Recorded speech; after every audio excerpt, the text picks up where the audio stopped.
Hi guys, welcome back with me again in this channel. So on today's tutorial, I'm gonna show you how you can add keyframes to the video effects in CapCut PC.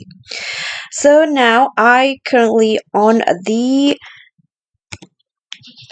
2.5.2 version of CapCut. Here I'm going to show you. Okay, this is on my CapCut PC version. And now on the CapCut PC, you can add keyframes to the video effects directly, just like in the mobile version. So here, if you want to do that, you can just go to the effect and choose the effect that you want to use.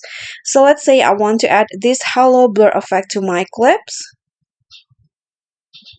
Okay, so if you click on plus and click on the effect, you can see now there is a keyframe options on the effect.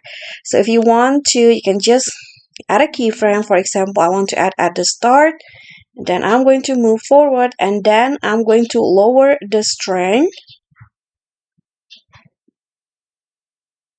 and then adjust the speed.